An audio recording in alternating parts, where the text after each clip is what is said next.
Alright guys, we're going to finish restoring these steering shafts for our 2nd gen Camaros.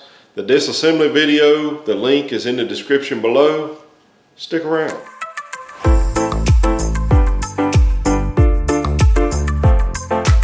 Hey guys, we're down here in the shop area, and what I'm going to do is go ahead and tape this part of the steering shaft because I'm getting ready to blast all this crud off of here, and I'm just going to be using some Gorilla tape or duct tape, whatever you have, and we'll tape this up and get it in the blast cabinet. I've also got some of the parts that still got a little bit of grease in them sitting in the simple green.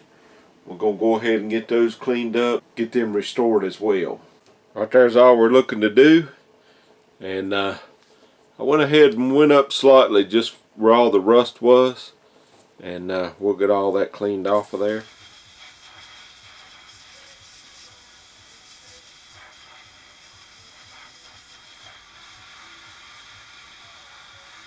Alright guys, so the metal on these turned out pretty good.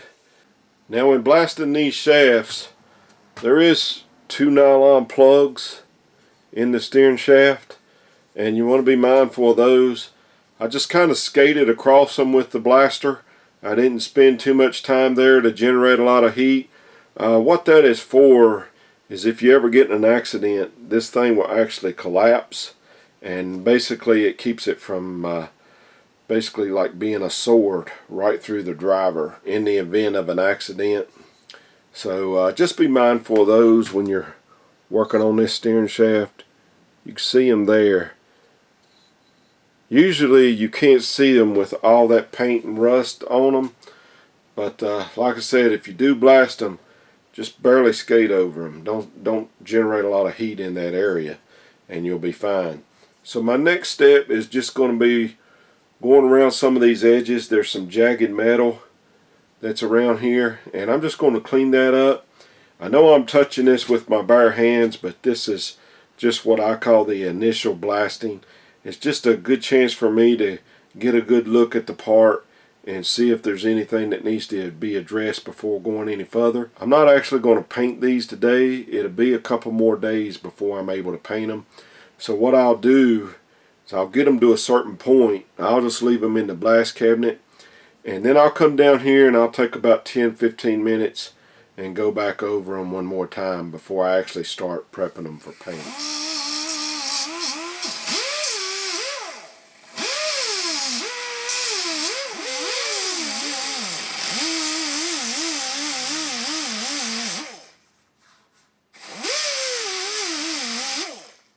Alright guys, so here's the parts. Just kind of danced over them with a piece of 180, and you know, it only took a few seconds to do, and they'll look a lot better when they're painted. Is it something that's really going to matter? Probably not, but I figure we're at this stage anyway. We might as well make them look the best we can. So the next step in restoring our steering shafts is just getting some parts in here. And this here is the boot. It's the same boot that's used on the 76 through 86 Jeep. And this kit here is $13.11. Comes with the boot, the bearing caps, keeper, and the retainer. That's actually a pretty good deal. You can get the boot as low as about $5, but then you got about $3 shipping. So we're going to go ahead and get this kit, and we'll wait for it to arrive.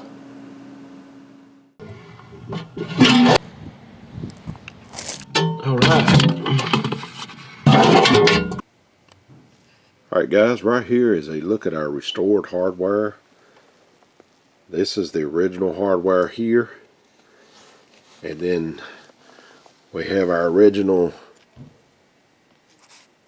shafts here with the new bearing caps. If you remember the parts we ordered, it came with the boot, the retaining clip, and new bearing caps and the keeper. Now these keepers were a little bit different, and I'm not sure if it matters. You can see here, right here in the center, this is raised up versus the newer ones.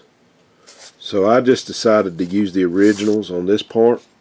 Also, this retaining clip, the one that come with the kit, is quite a bit thicker. So I decided to go with the originals.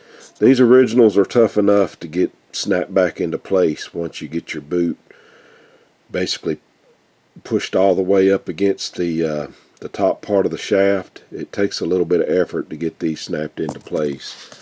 So I couldn't imagine this thicker one. It probably would work, but like I said, we're going with the originals on that. Something else that I wanted to point out to you, I bought 2 of these kits, and these are the boots from them. And then this is the original boot, one of the ones that wasn't ripped. And this boot is actually in really good shape and could be reused. But this one is just one of the $5 kits that you buy on eBay. And if you'll notice, it's a little bit shorter than all the rest of them. So it probably would work. It's just going to be probably extended out just a little bit. It's just, like I said, just a little bit shorter. So I wanted to point that out to you. But like I said, this is the look at the restored hardware. If you want to know how this is done, there'll be a card in the corner. I've showed this process a couple of times in some other videos. And as you can tell, they just turned out looking fantastic. Alright guys, so we got the parts out of the blast cabinet. I've got them on the rack. They've been taped up. They've been cleaned. They're ready to spray some epoxy. I've been actually thinking about how I'm going to do this as far as the painting process and the assembly process without scratching up the paint. And I think I've got a plan. We're going to go ahead and get everything in epoxy first, and we'll see how that.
Alright guys, here's the look at how we came up looking like. I love this SPI epoxy, and I love that little LPH 80. So you may be asking yourself, why 3 steering shafts? Well, I've built these before, and it seems like someone always needs one, so I've sold them. But these 3 shafts here were the last ones that I had that was in good shape. We got 2 cars here. I know the 81's a little bit different, but I'm putting an earlier column in it. And like I said, these were just the ones that I had left over, so I thought while we were into it. I also had an extra hinge that was in the blast cabinet from where I was working on those, and I decided to go ahead and put the epoxy on it while I was spraying the epoxy. Now I'm going to likely take a scuff pad, and I'm just going to scuff this area here just so it's a little bit easier to slide on the clip and the boot. And like I said, all this will get painted black once we get done. I'm just taking the shine off of it.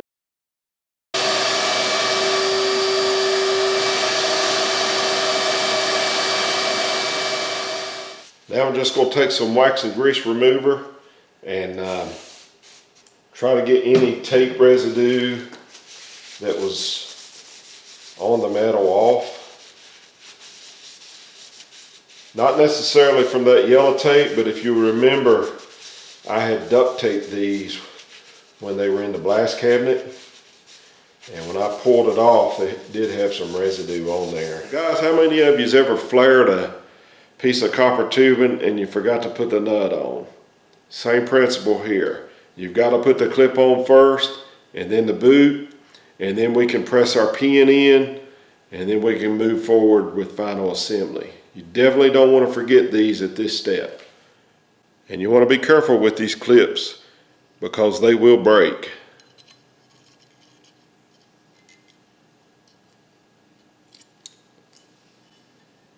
I'm just going to take a small amount of this grease and just roll it around this part. I did go ahead and tape the rest of the shaft up with the blue tape. So probably scuffing it is not necessary, but we're probably going to scuff this whole shaft anyway when we get ready to do our final paint, because we're just going to be, just because of the amount of time that's went by. Takes a little bit of effort to get it on there, but once we get it over this part, we should be free. There we go.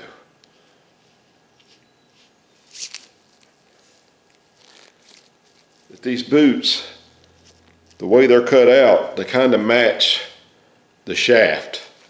So once I rotated it, you can see how that lines up, whereas it's out of place there. So that's going to line up good. Go ahead and clean it off best we can. Like I said, we're really going to have to clean everything with wax and grease remover prior to painting. And that right there is what I'm looking to do. So this one is ready to drive the pin in. So guys, if you like this content, be sure to hit that subscribe button. Also hit the bell, that way you're always notified. It's a good indication to YouTube that you like the content. Also, it's a good indication to myself that you like the videos, and it basically motivates me to keep making more videos. I know this channel's been a little slow. There's been some life-changing events, and we're getting back into it. It's part of life. I'm excited to bring you a lot more content. I've got a lot more ideas.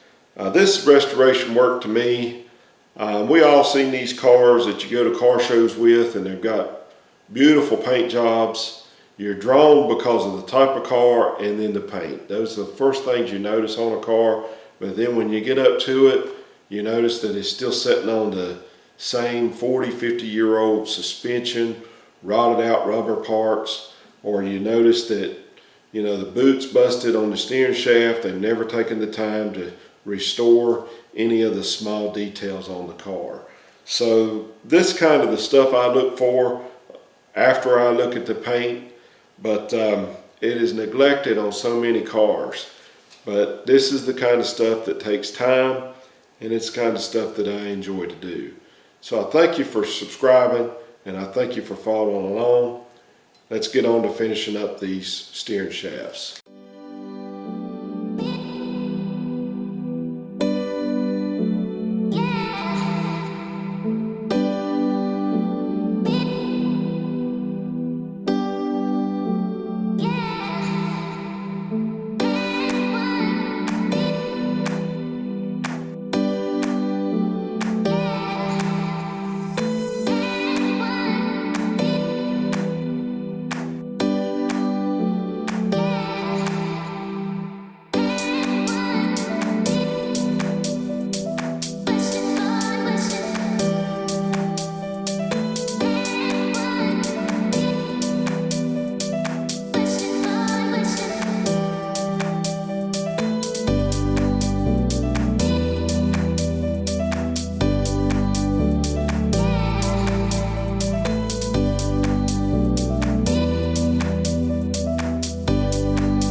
so I have these shafts off of the press now, and I have our pin pressed in.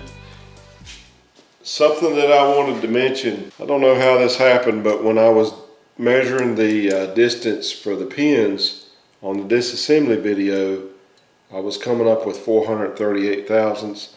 The only thing that I can think of is that I didn't have this zeroed out, because every one of these come up to about 418 thousandths.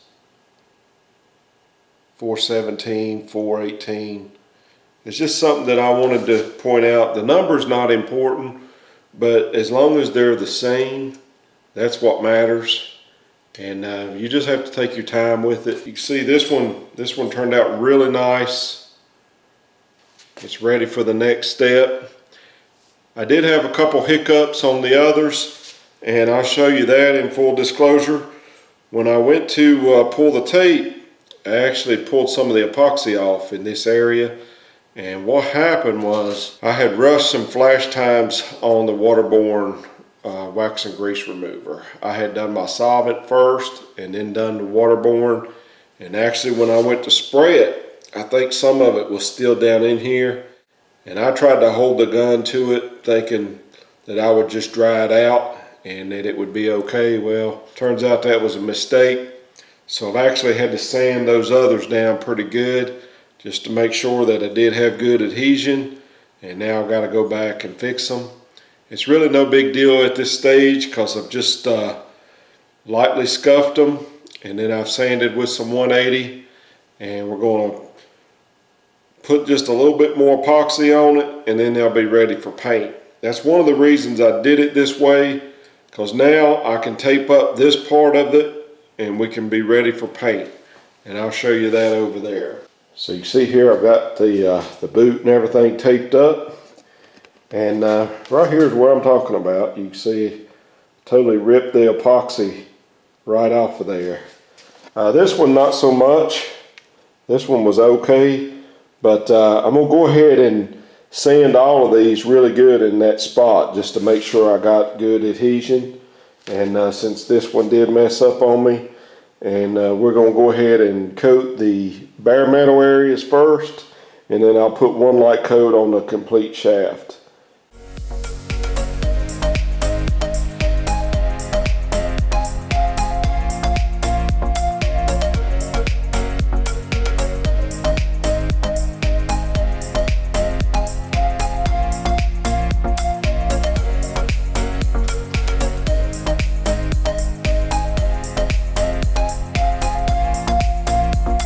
Wondering about the paint, I took Tom's advice from Our Garage Time from his Porsche project, and also I believe Wendell had showed this on the GTO project. Just put some Rust-Oleum on them, 2.5 ounces of the gloss, 1.5 ounce of flat, 1/2 ounce of reducer, and 1/4 ounce of hardener.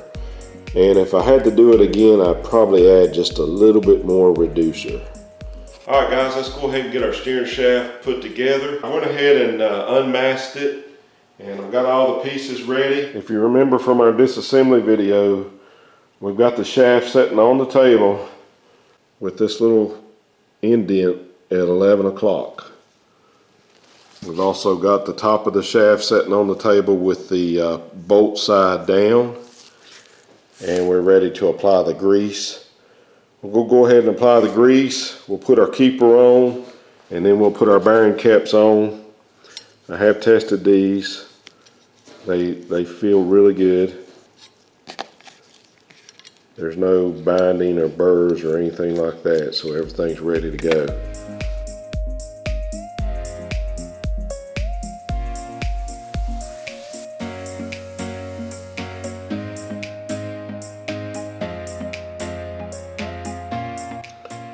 Right there is what that should look like. Now it's just a matter of putting a liberal amount of grease in the top, and in this part there is a hole there in the top piece, so if we get too much it is going to push out.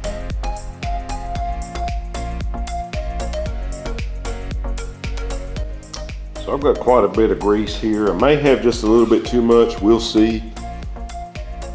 but just trying to gauge by the amount that I cleaned out, and there's quite a bit of grease that was in there. So like I said, there is a hole in the top of there. If we get too much, some is going to push out.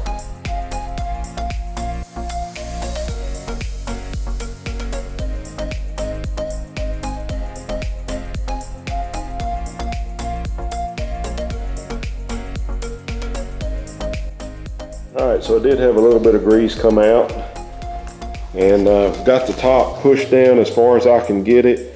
Now it's just a matter of working the boot up in here to where we can get the upper retainer on. To do that, I'm going to use this screwdriver that I've got taped up really good. There is a metal ring inside this boot. It's really tough to get up in there, but just want to be careful. You don't want to be pushing on it and slip and slit the boot or anything at this stage. Alright, so now we've come to the point where we're ready to put in our upper retainer, and if you remember from the disassembly video, there's a shorter side and a longer side. Top of the shaft, the bolt on the table, the bolt facing down, and then this is just going to come in here just like so.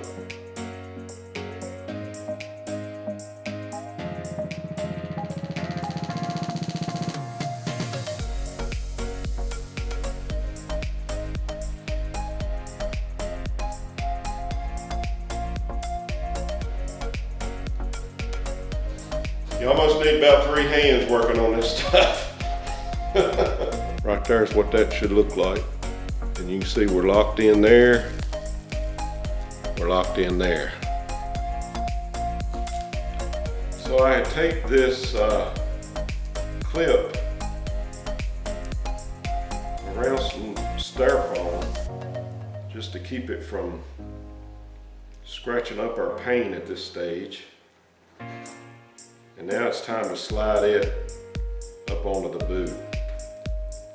This is probably one of the most critical steps. All right, I'm gonna slather just a little bit of grease around this boot. Not much.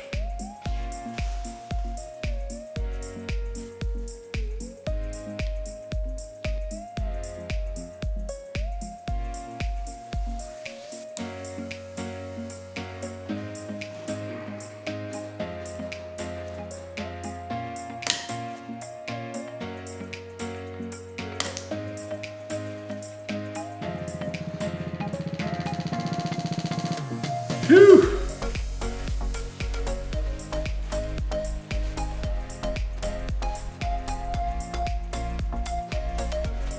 Okay, so I struggled getting that on there, ain't no doubt. But now it's on there, as you can see, and the boot is pushed up. So now what I need to do is release the tension and bring the boot down.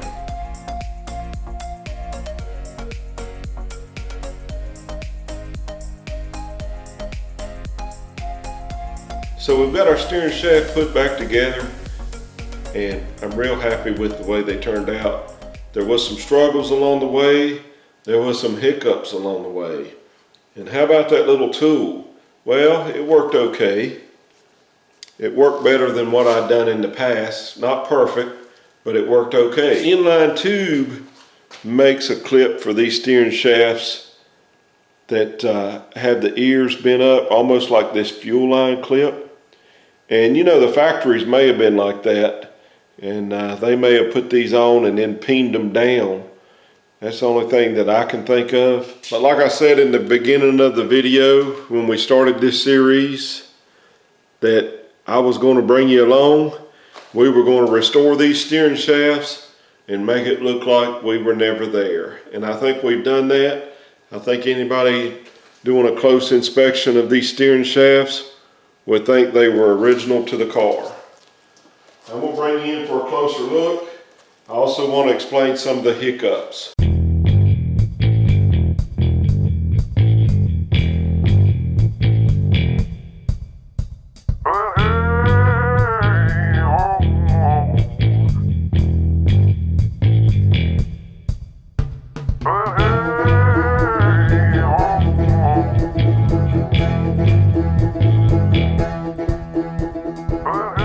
Final thoughts on these steering shafts. This first one here turned out really nice.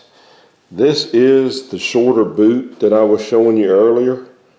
And you can tell I've got it just a little bit stretched out there compared to this one. And really, on the car, you wouldn't know any difference. But where I have them set side by side, you can definitely tell. This second one is probably the nicest one out of all of them, just because of that particular boot. This one's just as equally as nice, but like I said, you can tell just a little bit of a difference there. Now, this third one over here, this one I had a lot of problems with, and I'll show you all of that. This particular one is the one that basically had the pin with the chamfer just on the one side. And I actually believe it to be a real early steering shaft, possibly a 70. Something that I want you to notice is look how this part of the shaft is flat right in here, and it continues.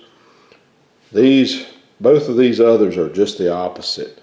This flat part is vertical, and this flat part is vertical. Our little indentation is still sitting at 11 o'clock on all of them. Like I said, this is clocked a little bit different. This is sitting horizontally. If you'll notice, I mentioned that these boots were cut out for the shaft. Well, this is what gave me so much problems on this one. I actually ended up putting the clip on way down on this flat part and then sliding it up. As you can see, that it fits okay, but it's definitely different than these.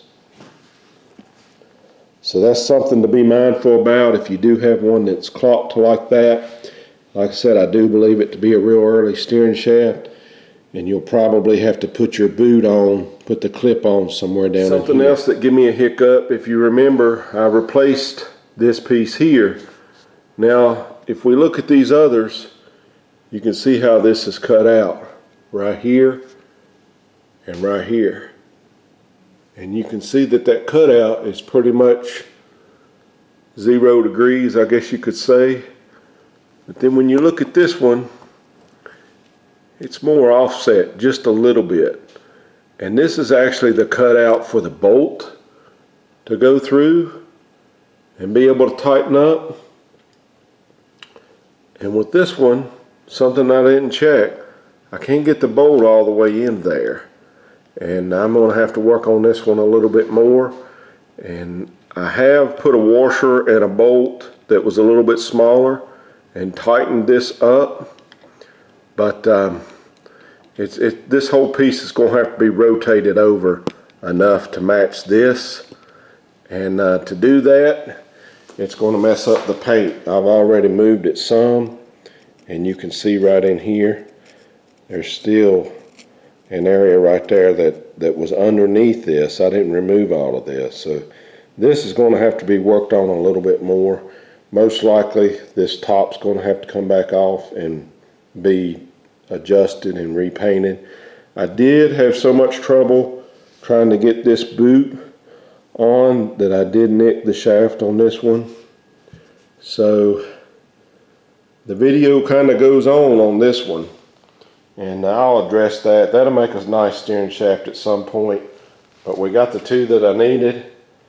And like I said, I'm real happy with the way these turned out, with the exception of that one, and we'll get it fixed. So guys, if you enjoyed this little restoration mini-series, be sure to click right here. I have another couple of videos on door mirrors. With all that said, I appreciate each and every one of you. We'll catch you next time.